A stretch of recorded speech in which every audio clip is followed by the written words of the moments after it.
1983 সালে কিছু বৈজ্ঞানিকরা আরব সাগরের গভীরে যায়। তখন তারা এমন কিছু দেখতে পান যা তারা দেখে বাকরুদ্ধ হয়ে যায় এবং তারা বাইরে এসে এই ঘটনার সম্পর্কে বিস্তারিত তথ্য দেয়। তখন তা শুনে সারা বিশ্ব অবাক হয়ে যায়। আসলে বৈজ্ঞানিকরা সমুদ্রের নিচে একটা সুন্দর শহর ধ্বংসাবশেষ দেখতে পায়, যা কল্পনা আজকের দিনে দাঁড়িয়ে করা যায় না। যখন এটি নিয়ে গবেষণা করা হয় তখন জানা যায় এই শহরটি হলো শ্রীকৃষ্ণর শহর দ্বারকা। শ্রীকৃষ্ণের হাতে নির্মিত দ্বারকা নগরী। হিন্দু ধর্মে দ্বারকা প্রাচীন নগরগুলির মধ্যে অন্যতম। এই শহরের চারিদিকে অনেক লম্বা প্রাচীর ছিল, যার অনেক দরজা ছিল, অনেকগুলো দুয়ার ছিল বলে এই শহরের নাম দ্বারকার নগরী। গান্ধারীর অভিশাপে শ্রীকৃষ্ণের সুন্দর এই দ্বারকা নগরী শ্রীকৃষ্ণের মৃত্যুর পর সমুদ্রের নিচে ডুবে যায়। আর দ্বারকা নগরী এবছর বারাসাতে নবপল্লী ব্যায়াম সমিতি আমরা সবাই সুন্দর করে ফুটিয়ে তুলেছে।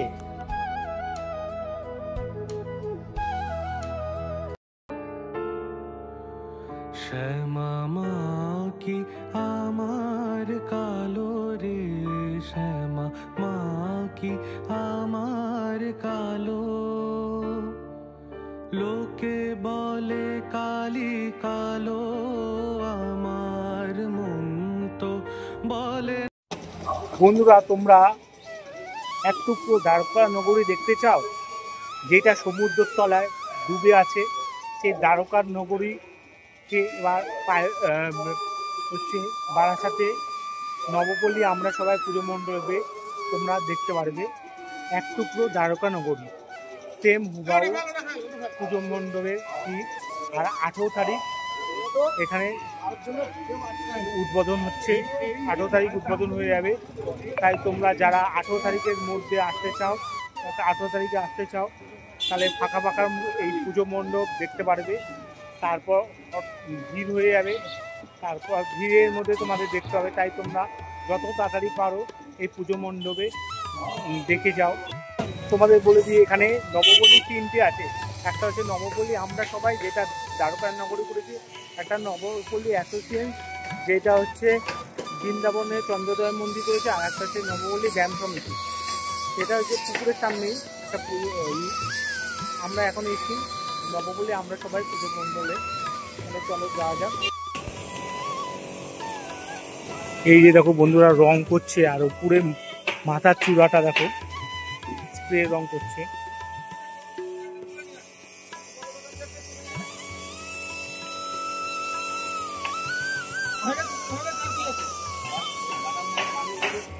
অনেক উপরে মাথার চূড়ার কাজ বাক রাখা আছে, দেখছো?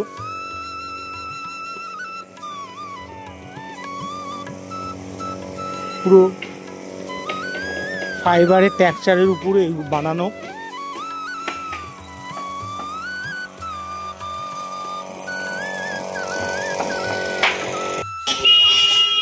দেখো পুরো 80% কাজ কমপ্লিট। কি সুন্দর লাগছে, কতটা জায়গা জুড়ে এই দ্বারকা নগরী করছে, যেটা জলের তলায় সমুদ্রের তলায় আছে এখনো সেই দ্বারকা নগরী।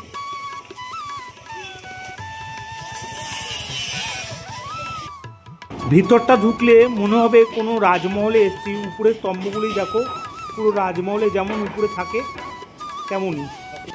প্রত্যেকটি পিলারে এরম হাতির মুখ দেখতে পারবে। আর পিলারগুলির কাজ দেখো, মনে হবে কোনো রাজমহলে এসছি।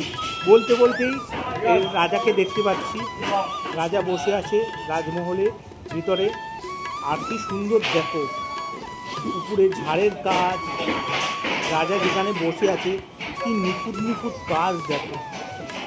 আর রাজাকেও পুরো অরিজিনাল লাগছে, মনে হয় রাজা বসে আছে। আর নিচের কাজগুলো দেখো কত সুন্দর, নিখুঁত কাজ দেখো, কত সূক্ষ্ম কাজ।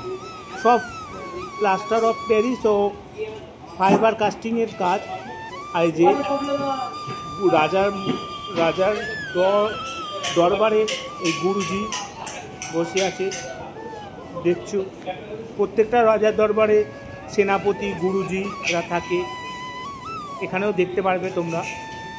ভিতরটা মনে হবে কি তুমি কোনো রাজ দরবারে এসছো। কি সুন্দর দেখো প্রত্যেকটা জায়গায়, এই জন্য হাতির মুকলা পিলারগুলো দেখো এত সুন্দর লাগছে। দেখো কত সুন্দর, এখানে কত সুন্দর কাজ দেখো।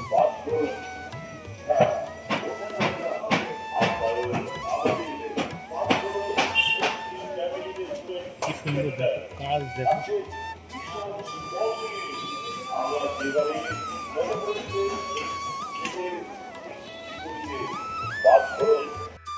দূর দিয়ে দেখো মনে হচ্ছে রাজা বসে আছে রাজ দরবারে দেখো। আর পিলারগুলো রাজমহলের পিলার।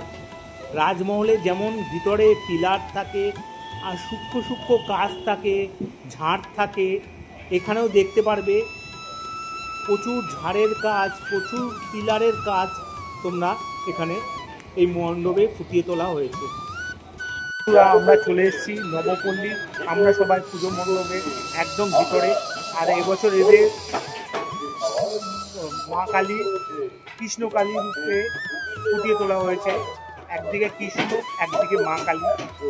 আর পুরো দ্বারকা নগরীর ভিতরটা যেমন মহল, এখানে পুরো দেখো ভিতরটা আসলেই বুঝতে পারবে কতটা সুন্দর মহলের কাজ, এত সুন্দর প্লাইয়ের কাজ, মনে হচ্ছে কোনো মহলে এসেছি।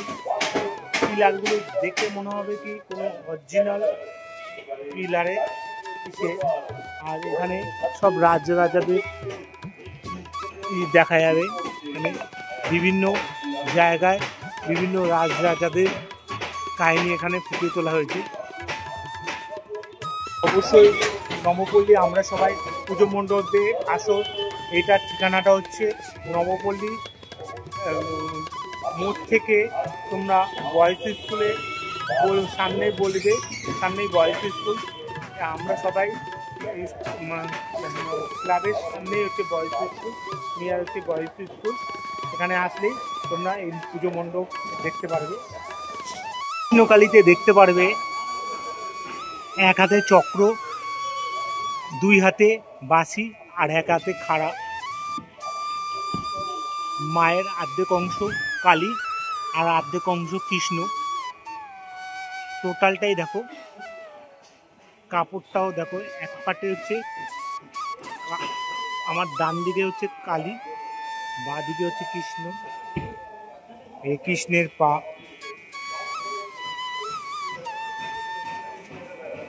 আর এই যে হচ্ছে মা কালীর পা, আলতা দেওয়া কালো।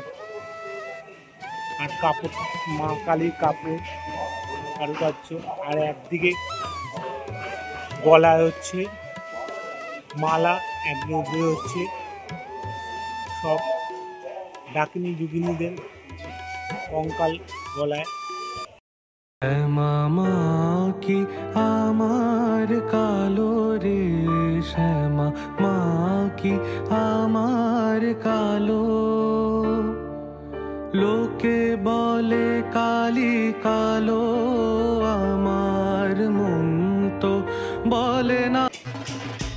সুন্দর দেখো ফুটে তুলেছে। আর পায়ের দেখো, পায়ের জায়গাটা কত সুন্দর কাজ, মায়ের শাড়ির কাজ। এইদিকে শ্রীকৃষ্ণের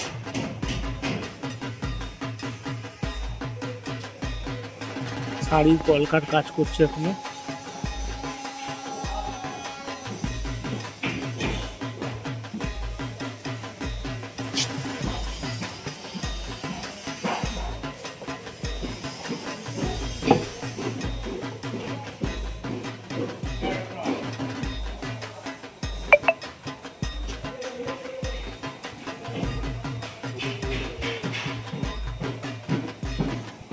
দিকটা দেখো কত সুন্দর লাগছে,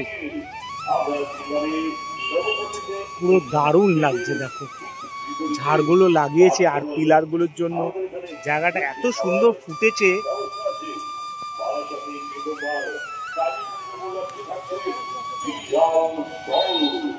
আমরা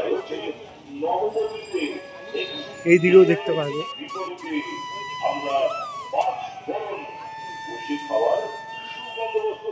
শ্রীকৃষ্ণের দ্বারকা খুঁটি পুজো, আমরা সবাই শ্রী শ্রী শ্যামা মায়ের পুজো মণ্ডপ। বন্ধুরা এখানে দেখো জায়গার আমার পিছনটা ঝাড়ের গাছ আর পিলারগুলোর গাছ এত সুন্দর ফুটে চলেছে, কোনো মনে হয় রাজমহলে এসেছি আমরা, দারুণ লাগছে। এই দিকটাও আছে, এই দিকটাও দেখতে পাচ্ছি। এই একটা ফাইবার টেক্সচারের উপর রাখা আছে, সবে রং করা হয়নি। এটা এরম ভাবে একটা ছাঁচের কাঠামোর উপর কাজ করছে। এখানে একটা ফাইবার টেক্সচারের কাজ হচ্ছে, দেখো ছাঁচের উপর পুরো এটা কেমিক্যাল দিয়ে স্ট্রাকচার তৈরি হয়।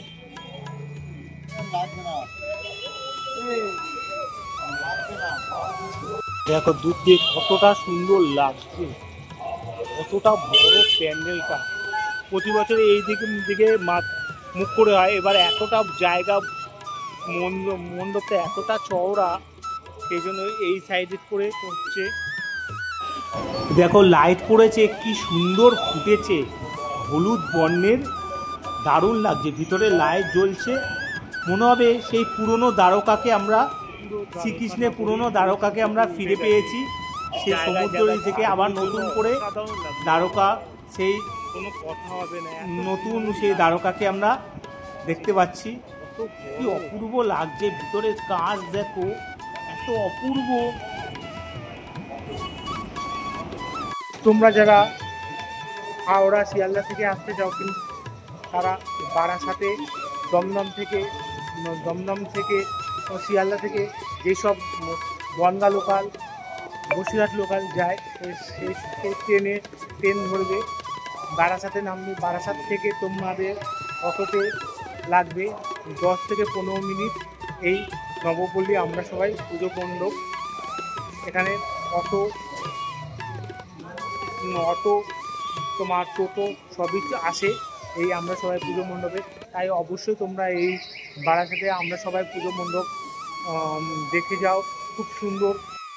বন্ধুরা আমার এই নবপল্লী আমরা সবাই পুজো মণ্ডপের ভিডিওটি তোমাদের কেমন লাগলো অবশ্যই কমেন্টে জানাবে।